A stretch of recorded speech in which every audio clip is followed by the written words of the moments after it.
We are tonight's entertainment. You can't handle the truth. The fire rises. Pizza time. You're a wizard, Harry. So it begins. You know how much I sacrifice? You think that's air you're breathing? Groovy. I don't have friends. I got family. We are sex people!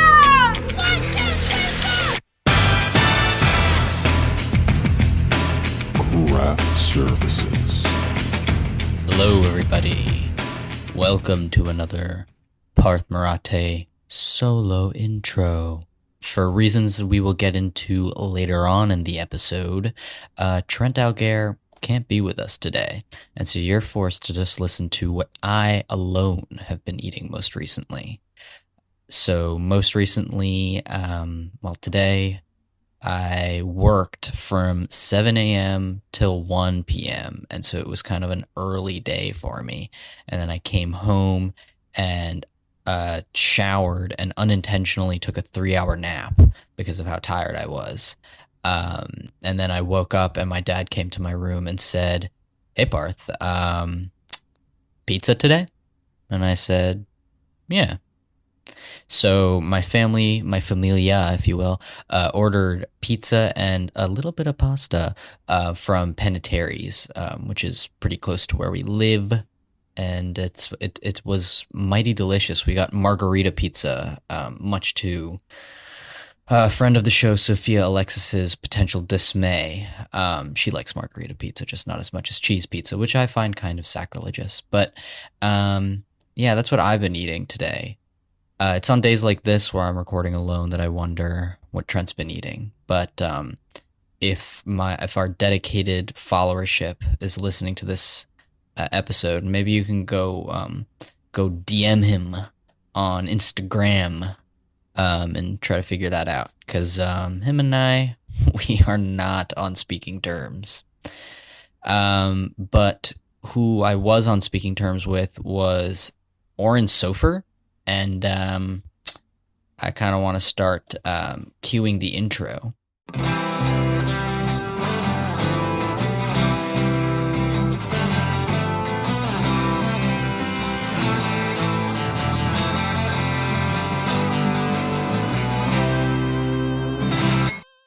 Welcome back to Craft Services, where we talk about the movies. Each week we talk about a film and hopefully have a crew member of that film to talk with us about their experience working on the picture. This week, as I stated previously, we are talking with cinematographer, or should I say co-cinematographer, Oren Soffer, who is the co-DP on this week's film, The Creator. That's right, folks. This episode is a little bit late. Our usual release date is the Lord's Day, Sunday, but we had to push this a little bit to Tuesday because Craft Services was invited to a press screening for this movie, for this interview. And because of that, there's like a social media embargo and then a review embargo, and this isn't exactly a review, but Craft Services, we like to play it safe. We're known for that. And so we just decided to delay this episode until it was smooth sailing and 20th Century Studios would not get very, very, very upset with us, which we would not want. But yeah, unfortunately, Trent was not able to make it to this press screening. Friend of the show, Jackson Clark, was. And I'm sure he'll be on the discussion episode to talk all about our screening experience. Spoiler alert, it was pretty cool. But yeah, Trent wasn't able to make it to the screening and therefore wasn't able to make it to the interview. So this is the first solo interview done by me only since Richie Cohan, who is the trailer music editor for John Wick 2. So it's been like 2 or 3 years since I've done this on my own. It was nerve-wracking. I'm usually very happy to have Trent there because sometimes when I don't have anything cool or clever to say, Trent is there to take the heat off for me, but this time it was just me. But thankfully, I didn't feel any heat because our guest today, Oren Soffer, was so kind and gracious and smart and giving with all of his answers. He was super cool. He helped set us up with the screening. He helped, this whole thing along. So yeah, this is part one of a 2-part interview. Part one's going to be kind of short. Rest assured, next week's episode will more than make up for it. But yeah, super cool guy, super cool interview. And this is getting released before the movie actually gets released. So, I'm going to say this again once we come back, but guys, you should check out The Creator. I really enjoyed it. And I think if you like the movies we like, you probably will too. But don't rush to go see the movie quite yet. You can't. It's not out yet. But rush to see this interview, or listen to this interview rather, because I'm about to cue it right now.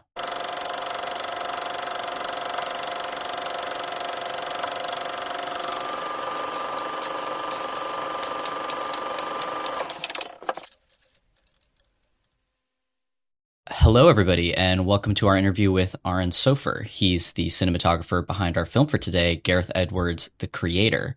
Thank you so much for being with us. Yeah, my pleasure. Excited to dive in. Yeah, so just to start off, if you could talk about your relationship to film at a young age. Yeah, I mean, that really was my first love. Awesome. Just love movies. It's like the opening of Goodfellas. It's like, for as long as I can remember, I've always loved movies. And not wanting to be a gangster. I wanted to be a filmmaker. I don't know. I mean, I don't remember when I first watched Star Wars. I must have been 3. I must have been 3 years old.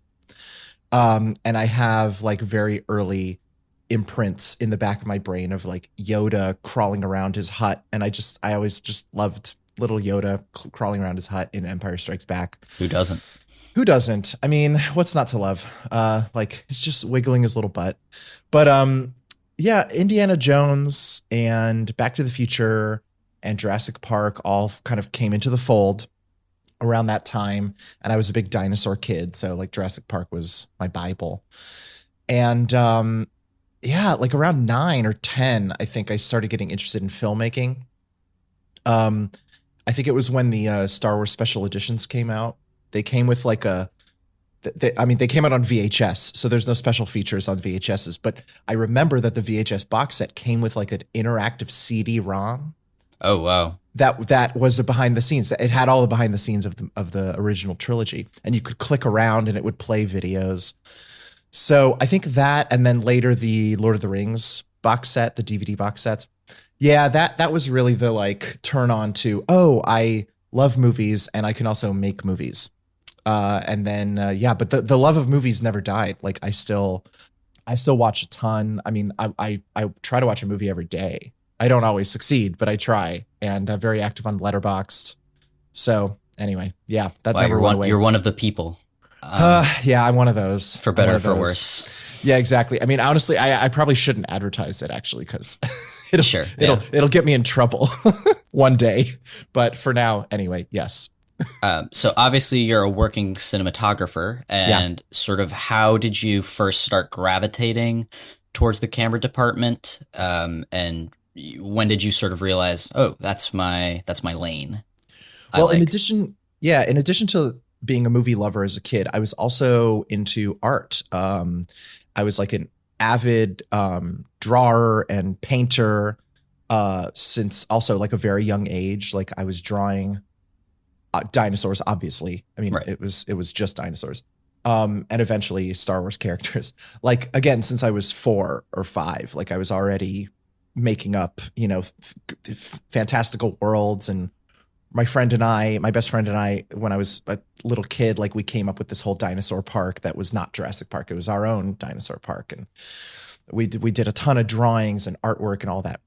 So that was also a big part of my childhood. And then eventually I found photography, still photography, and I started shooting 35 millimeter on my grandfather's old Minolta camera. So this was maybe middle school. So yeah, visual art was also always just omnipresent in my life and my early childhood. And I think cinematography emerged a little bit later, like maybe in high school, but it sort of became this obvious, inevitable like meeting point of visual art and movie loving. And it was like, oh, Right.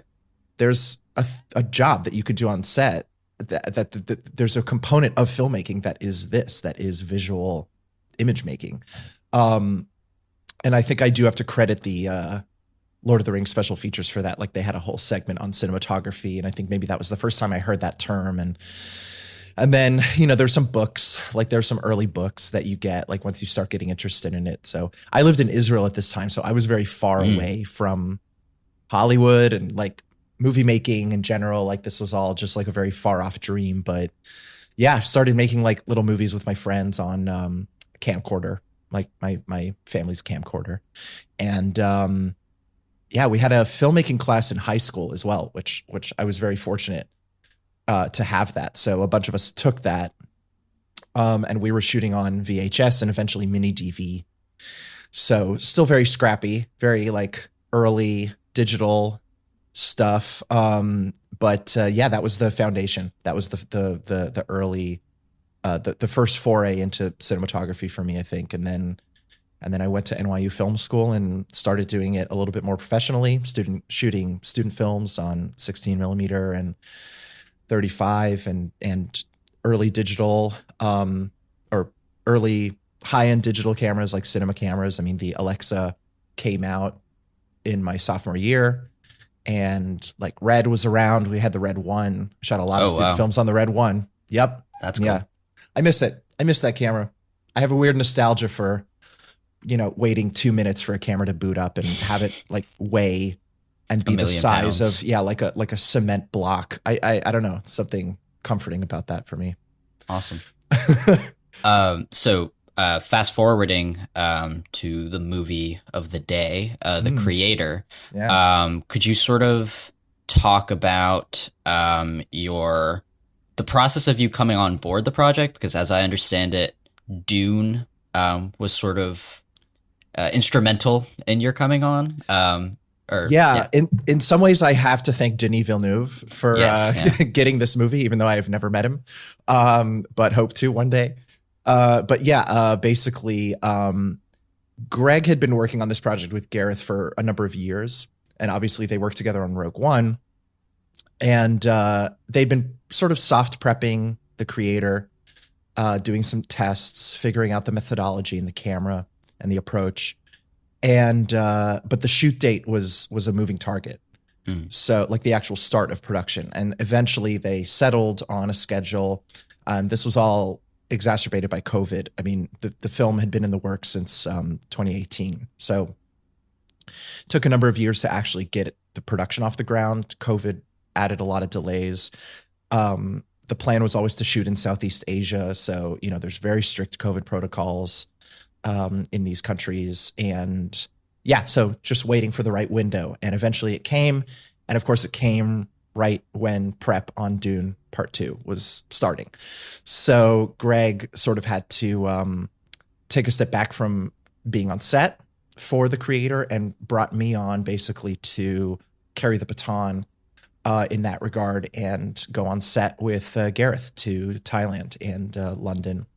And Greg stayed on board as sort of more of a remote position. Right. I mean, he was in London prepping Dune, but still, I mean, I would talk to him every day. And, we were also very active in prep together during hard prep. Mm-hmm. So 3 months I was in Thailand with Gareth, but we would talk to Greg every day on Zoom. And so still maintained an active role, but from afar.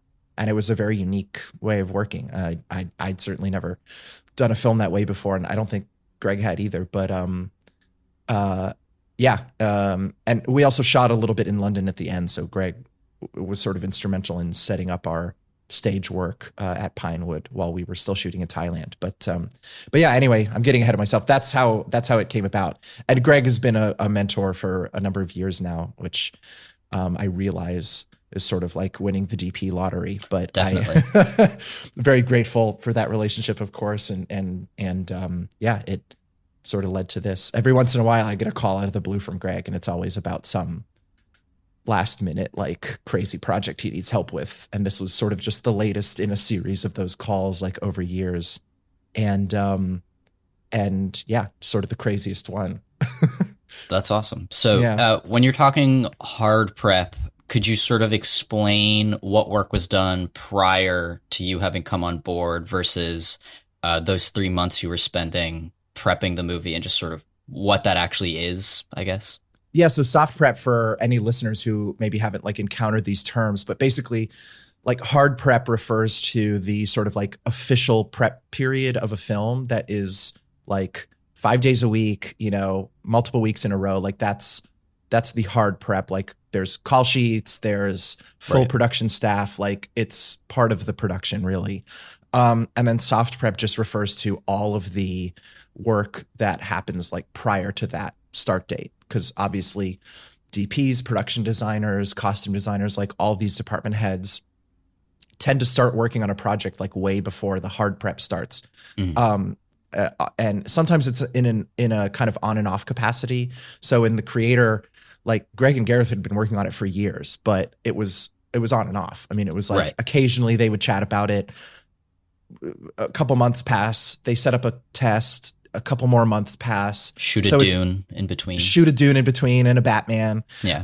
Exactly. So yeah, that's the soft prep. And I mean, we can get into the nitty gritty of it, but like typically there's like a different pay structure for it because it's not consecutive days. Hard prep is you're on a time card. It's like part of the shoot. Clocking in. Yeah. Exactly.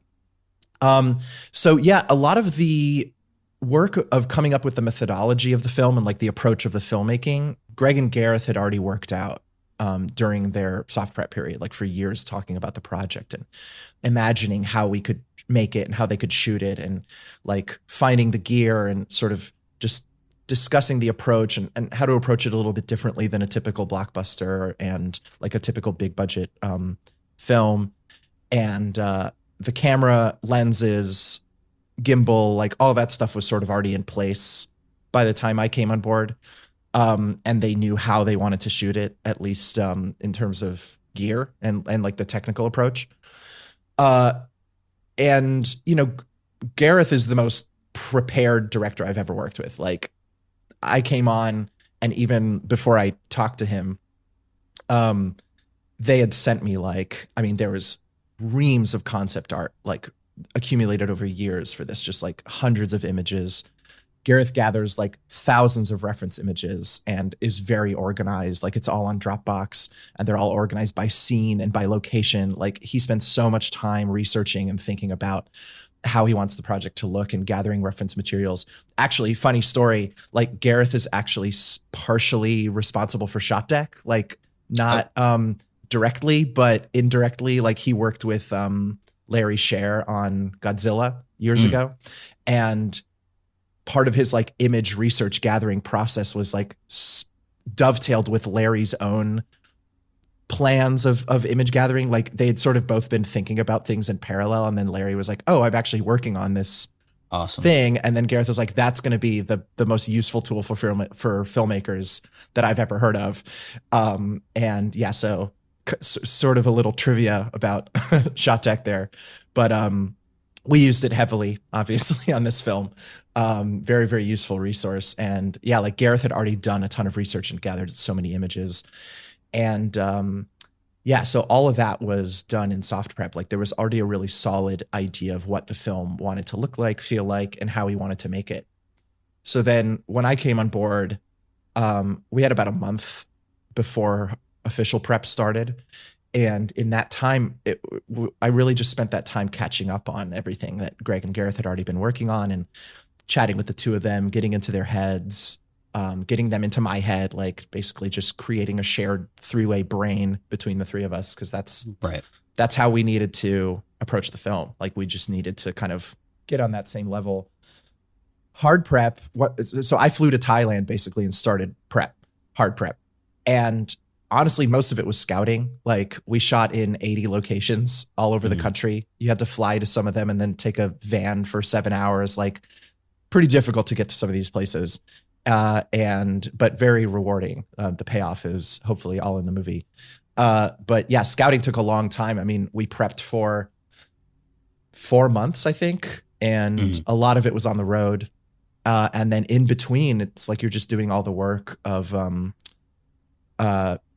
creating. I would create documents for each set, basically, like each location, put in some reference images from Gareth's references, add some of my own, still images from the scouts, and then also just start coming up with the lighting plan for each location and figuring out like what we would need to do in each space.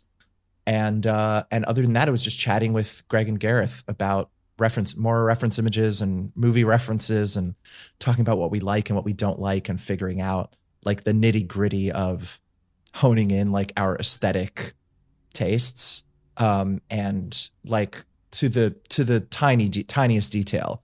Like we would look at an image and say, we really like the contrast in this image. Like the ratio is really nice. Okay. So like save this one. Okay. This next image, it's maybe a little too lit. Like we don't really like that, but the color scheme is really nice in this one. Okay. So maybe put that in a different folder. And there are thousands of images. So, I mean, this was just a very thorough taste alignment process, but, I think it was really instrumental because once we got into the actual shooting, I think just like having an intimate understanding of Gareth's taste, and what he likes was really important lighting wise. And because Gareth was operating the camera. So it was like a dance between the two of us of what's in the frame, where's the camera pointing, what angle of the light is it capturing, and me kind of matching it. Like we can get into it. It's a little more complicated than that, but that was sort of the big picture gist of it.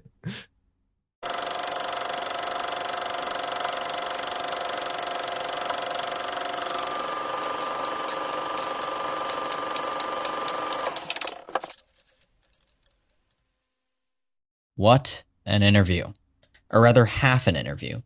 So we get into some more technical stuff in the next episode, and that's why this first episode is kind of so short and only focuses on prep period, because it kind of just made sense to have all the production stuff together. So next week you can enjoy part 2, more Oren Soffer. Thank you so much to him. It's guests like him that make this podcast go round. And fun fact, he joined the call and was like, I listened to your interview with Maria Rushi. I was like, what? And he was like, yeah, we were school classmates at NYU, which is very cool. I really like when there's like commingling amongst our guests, which happens every so often. But yeah, I guess now it's time to close this episode out. Thank you so much, Oren Soffer. We'll see you again next week. I saw you already, but the listeners will hear you next week. And another point, thank you, Oren Soffer, for having a good microphone. Not a necessity, but a rarity, and always appreciated. So thank you, because we got some crispy, clean audio. Next week, part 2, you can listen to these episodes anywhere you get your podcasts: Apple Podcasts, Spotify, Stitcher, Pandora, Amazon Music, everywhere, guys. We're there. As for social media, we're on Instagram and Twitter, where you can always see updates and posts about what the latest episodes are. Occasionally, we'll post a funny picture or two, or reminisce about prior, better times. That's all I have to say. I hope you guys have a good week. But it'll actually be less than a week for you guys, because it'll be from Tuesday to Sunday. So a little bit of a shortened time, a wait time for you guys. Also, I've been meaning to do this the last few episodes. Hunter, my coworker at TJ Maxx, if you're listening to this, here's your shout out. I appreciate you listening to these episodes. Bye.